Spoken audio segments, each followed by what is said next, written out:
Pokemon Vintage White is a ridiculously difficult ROM hack of Pokemon White by Not Suicune that takes the vanilla Pokemon you know and love and makes them more viable in battle by changing their stats, move pools, abilities, and most notably, typings. This game basically takes place in an alternate universe, which I have taken the liberty of naming DrewNova. In my last video, I successfully completed a hardcore Nuzlocke of the game, the rules of which are on the screen now, and will be in the description if you'd like to reference them at any point. By the way, if you haven't seen that video yet, pause this one right now, go watch it, and come back. I'll still be here. Because our journey ended with a climactic showdown with Team Plasma, however, we never technically made the Hall of Fame. So today, I'm taking on the post-game Elite Four, which, believe it or not, is somehow even more challenging than anything we've faced thus far. Why? Because whereas the main game Elite Four consisted entirely of single battles, the post-game Elite Four features 4 double battles and a final clash against Alder. There's no time to waste, so let's get started. Before making the trek to the Pokemon League once again, we explore the region's post-game areas and pick up a number of encounters. 2 of them will be crucial for our Elite Four challenge. First, on Route 13, I encounter Winston Bisharp. He doesn't need any changes from his vanilla form to be a formidable Dark Steel type, which are arguably the 2 best types in Vintage White. This dual typing will prove strong defensively against Chantal's Ghost types, Grimsley's Dark types, and Caitlyn's Psychic types. Then, on Route 15, I encounter Luxia. For those of you who don't know, Luxray is my favorite Pokemon of all time, and in DrewNova, he is an absolute menace. He gains an additional Dark typing, which, as mentioned, is phenomenal against the typings of the Unova Elite Four, and Suicune gave him plus 30 speed as well as the Guts ability, making him a blazing fast sweeper when pre-status. The other 4 team members are carryovers from the main game. Barbie the Crobat will utilize her high speed and buffed attack and special attack stats to outspeed and hit hard, especially against foes who are weak to her diverse move pool. Riptide the Poliwrath is a mon who's largely sat in the box ever since I caught her, but she will be the centerpiece of 2 of our upcoming battles, and I'm very excited to see her in action. Midnight's the Bayonet was a shining star in our first go-around against the Elite Four, as well as in our battles against En and Getsus, so it's really no surprise that she's returning to the team here. Finally, a mon who needs no introduction, Miles the Sceptile. Without further ado, let's take down Vintage White's post-game Elite Four and etch our names in the Hall of Fame. Just like the main game, we kick off our Pokemon League challenge with a battle against Chantal. As if double battles weren't challenging enough, each Elite Four member has added 1 legendary or mythical to their team. Chantal's new addition is Giratina, with a moveset highlighted by Draco Meteor and Calm Mind. We also have to look out for her normal ghost adaptability Kecleon and her Jellicent with a buffed special attack stat and Water Gem boosted Hydro Cannon. However, her Sableye offers a path to victory. She has a Toxic Stall set, but I have 3 mons who can't be poisoned in Winston Bisharp, Crobat, and pre-burned Luxray. This means Sableye isn't much of a threat as long as 2 of those 3 mons are on the field. With that in mind, it's time for a little whoever offense against the left side of the field. Chantal leads with a Kecleon and a Sableye. Now this Sableye's only damaging move is Knockoff. Otherwise it's Toxic, Recover, and Protect. As you can see here, it can't Toxic Stall either of these mons, so it's probably going to knock both of us off at some point. I'm going to Protect with Bisharp, hope it knocks off that, and then Luxray will outspeed and kill with Crunch.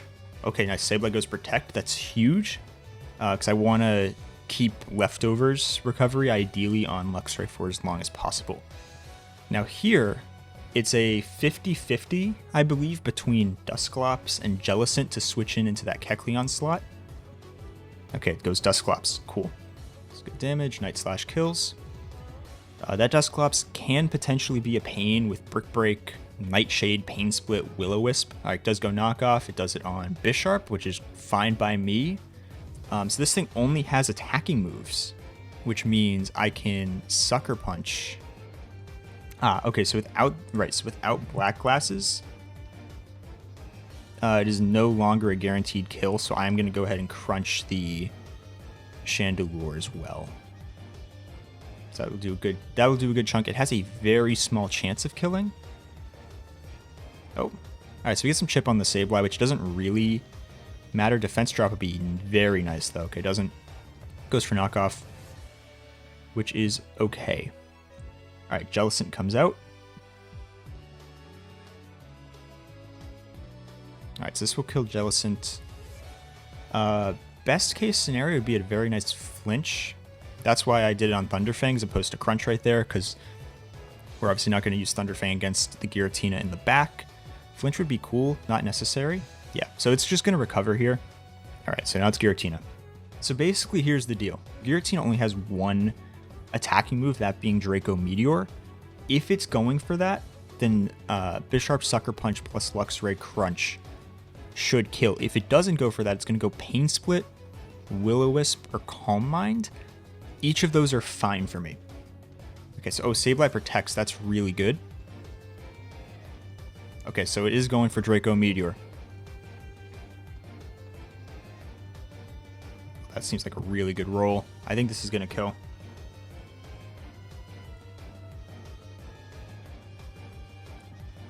Let's go. Yeah, I think the only way that wouldn't have killed is if they both pretty much min-rolled. Alright, what's one down? That's one down. Definitely one of the easier fights, obviously. I think as you could tell, they are not going to all be that easy. Next up on the docket is Caitlyn. The most compelling member of her team is her Gothitelle, who is now a Psychic Dark type with Shadow Tag. This ability is already pretty scary in Nuzlocke, but it is even more so in a double battle. I'll need to make sure I have 2 Mons on the field who can effectively counter her when she enters play. Fortunately, I still have Midnight's the Bandit on my side. If you thought what she did to Caitlyn's team in our first meeting was impressive, just watch this. Here's the deal. This Alakazam is holding a Focus Sash. Gallade has only attacking moves, so we're going to go ahead and Sucker Punch Gallade. And then, because this has Sash, we're going to go ahead and U-turn to Chip here. The reason we hold a Wakanberry is so that we bait Psychic from Alakazam. We're going to bait Psycho Cut from Gallade, both into Crobat. We're getting 2 Psychic type attacks into Lux right now. Technically, obviously, had we not given Crobat the Wakanberry and it instead went for Thunderbolt the Alakazam, it wouldn't do anything because it's Luxray. Alakazam similarly only has attacking moves, so Sucker Punch will take that out because we don't have speed anymore. And then Luxray, we can go ahead and kill the Gallade. 2 down really quickly and really cleanly. Sigilyph only has attacking moves, and Choice Band Sucker Punch always kills. And then Luxray, we outspeed the Reuniclus and kill with Crunch, because Luxray just hits that damn hard. Alright, so the last 2 mons she has are a Cresselia and a Gothitelle. Now, Gothitelle in this game is Psychic Dark type and has Shadow Tag. The thing is, Cresselia's only damaging move is Mist Ball, which is a Psychic type move, and so it doesn't do anything. Gothitelle does have things to... She can set up Trick Room if she doesn't attack here, which she very well might do. The thing is, if it sets up Trick Room, we can, of course, just go ahead on the next turn and Sucker Punch again because it's a priority move. Oh, nice. Okay, she's going for an attack. Obviously, at this point, we could switch out if we wanted to, but there's negative reason to do so. Okay, Cresselia sets up Trick Room. Again, it does not matter. Her only attacking move is Mist Ball. She will probably Thunder Wave Bandit here, which just doesn't matter. So, beautiful. 2 down. 2 down. There are 2 aspects of the upcoming Marshall fight that I feel are important to highlight. His lead duo of Rindoberry Gastrodon and Sap Sipper Bouffalante will require some clever strategies to counter effectively. In Vintage White, Bouffalante's base speed stat has been doubled, and the Bash Buffalo Pokemon is now a normal ground type. Secondly, for the remaining battle against Grimsley, I'll need Poliwrath to be pre-damaged for my plan to work. Therefore, in my planning for the Elite Four, I calculated the minimum number of turns Poliwrath should be out on the field against Marshall, and used that number to calculate the amount of Sandstorm damage Riptide would take to ensure that I could have her at low enough health for appetizer strats against Grimsley. The reason we lead with pre-damaged Sceptile here is so that all moves are baited into it as opposed to Poliwrath. So we go ahead, we're going to Detect, and then with Poliwrath we are going to Drain Punch the Bouffalante. If this were to crit, it will be really bad. It would be really, really bad. So because we're pre-damaged, it's always going to Head Smash Sceptile instead of going for anything on Poliwrath or Swords Dancing. Basically, the whole plan here is just to consistently never have to worry about taking damage. Mach Punch here, which will kill. That's one down. The reason we go Miracle Seed here is so that this thing always kills even through the Rindo Berry with 2 hits. The thing with Technician Bullet Seed is because Sceptile is so frail, and it's more of a fast offensive sweeper, you really cannot afford to just pray you're going to hit more than 2. This is another situation where, because Sceptile's pre-damaged, it's the Hippowdon's only going to see kill on it, and not the Poliwrath. Yeah, so minimum Stone Edge does 134 damage. We protect with Sceptile again, because we cannot take out Hippowdon in one shot. And Waterfall Hippowdon, this is probably another situation where... Or not probably, this is another situation where crit would be bad for me. You know, it just happens that way in Nuzlocks often. That's not critting. No shot. Okay, nice. Bullet Seed into Swampert always kills. I actually don't know if I needed the Miracle Seed for that one specifically. It was the Gastrodon that led me to giving it Miracle Seed. Alright, so crit did not matter. Although I appreciate you critting on that one instead of the other 2. That's very, very much appreciated. Alright, so here come Cobalion and Excadrill. Okay, so the max roll Excadrill we'll see on Poliwrath is with Drill Run at 211. Now, then we have Cobalion, who at max will see 160 with Sacred Sword on Poliwrath. They're both going to see kill on Sceptile, obviously. So the goal here is to chip Excadrill turn 1, and then kill it with Mach Punch. Now, I'm going to go for Waterfall instead of Drain Punch, because I need Poliwrath pre-damaged for the next fight. Detect. And we go for Waterfall.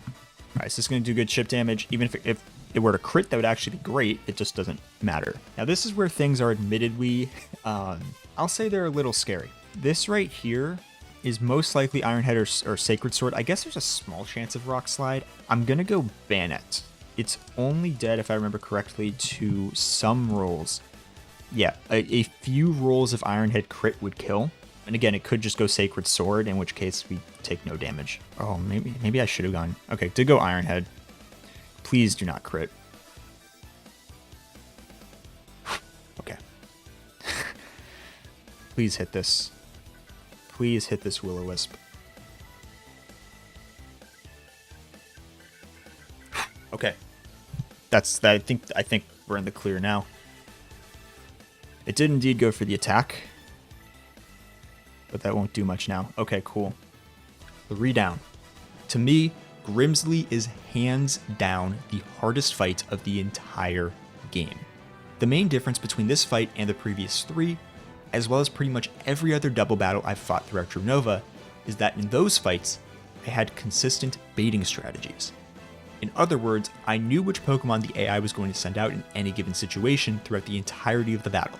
Here, however, there are multiple 50-50s for switch-ins for the AI, and the Grimsley fight is so difficult already that coming up with a strategy that ensures a particular baiting pattern is incredibly challenging, and I wasn't able to find one. But there is one thing we can do to make things slightly easier, thanks to his choice specs holding Houndoom. We want to lock Houndoom into Energy Ball because it is non-stab, and because I have 2 quad resists in Sceptile and Crobat, as well as another grass resist in Bisharp. So, for one final time this run, it's time for some appetizer strats. It's going to Energy Ball Poliwrath, and Crobat's going to Brave Bird Poliwrath. And with choice specs, Volt Switch here always kills. And this is like the one turn this entire fight that I'm very, very confident in. So that's where we're at. I'm going to go into Sceptile here. It becomes 50-50 Honchkrow or Hydreigon. Goes Hydreigon. Technically better. Sceptile here with Life Orb, mind you. Yeah, so Dual Chop will always kill. So Poliwrath now becomes a sack with potential later in the fight. This is why it's better than Honchkrow. If Honchkrow comes in, Poliwrath is always going down. This becomes 50-50 Darkrai or Crocodile. I would really appreciate Crocodile. You don't understand how much I would appreciate Crocodile here. Oh, Honchkrow? Wait, I knew that. No, we're talking about the next one. Okay. Honchkrow only has attacking moves, which means that Bisharp can Sucker Punch it, even though it doesn't do a ton. It does 25%. and then Sceptile Dual Chop will take it out. Alright, so now here's the dreaded 50-50 Crocodile Darkrai. Please go Crocodile. If it goes Darkrai, it's like, it doesn't change how difficult the fight is, I guess. I just would really prefer Crocodile. Okay. That's admittedly a little unfortunate, but I think we're going to be okay. Okay. Here we go. This is the hardest thing, the most inconsistent thing in the entire fight. Important to note here that Bisharp is at +1 attack now.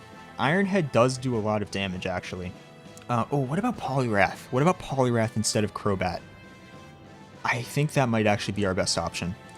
It could switch in on an Energy Ball theoretically here, which would be okay, because the whole point is I want something out there that can just take out Darkrai if need be. Poliwrath Mach Punch, I think that would do it. Okay, we're going to do it. I have no idea how this is going to go. I have no idea how this is going to go. This thing might just Dark Void and we might be screwed. Okay, Nasty Plots. I think that's perfectly okay. No Houndoom Energy Ball crit, please. Or go into Poliwrath. Do not crit, do not crit, do not crit, do not crit, do not crit.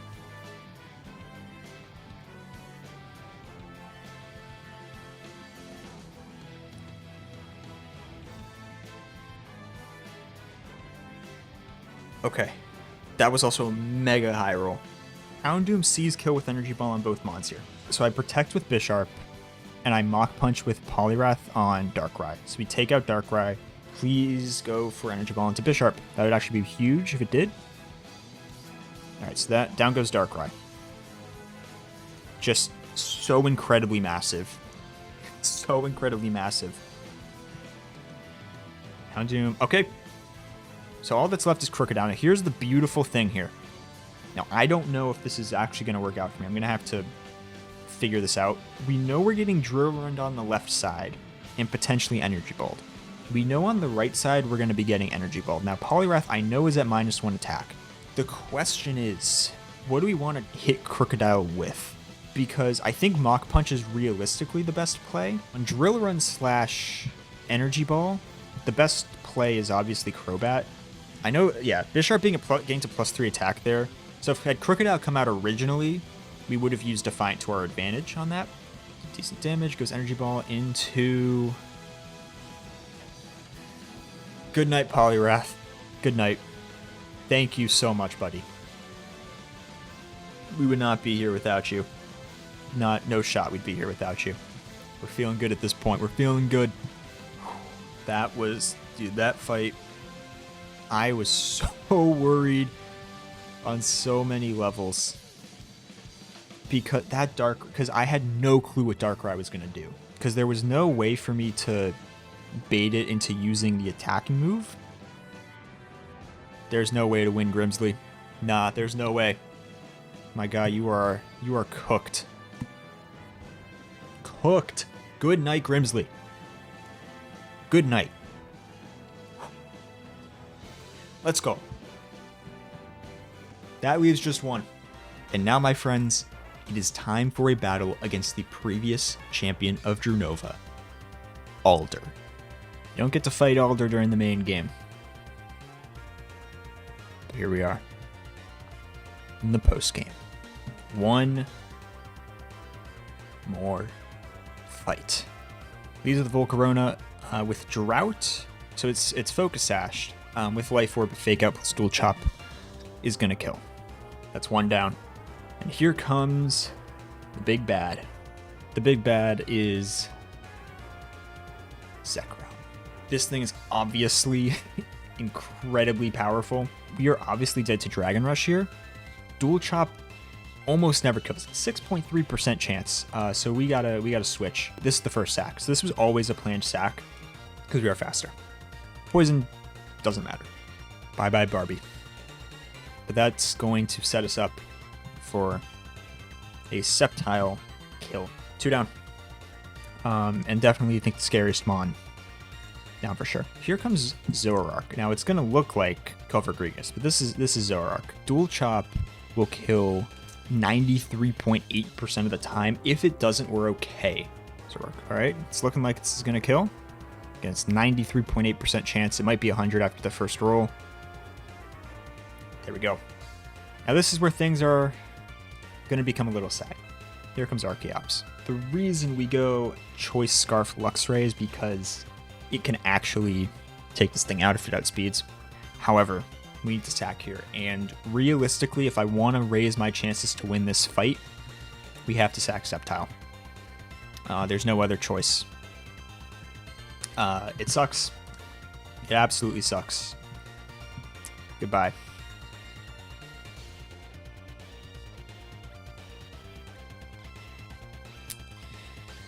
That hurts. It does. It legitimately hurts. It does. Back-to-back Thunderfangs here do actually kill.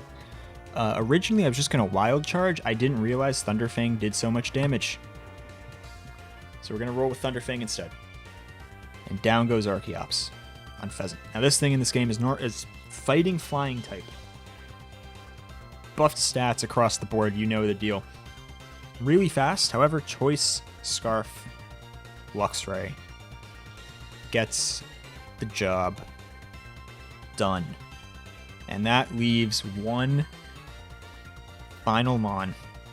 Cofagrigus. This is the real Cofagrigus. Because I'm Scarfed, obviously we're locked into Thunderfang. I think there's no reason not to Thunderfang here, actually. Because originally, in the original plan, I was Wild Charging, and then I realized kind of last second, Thunderfang works where Wild Charge would have worked in every situation.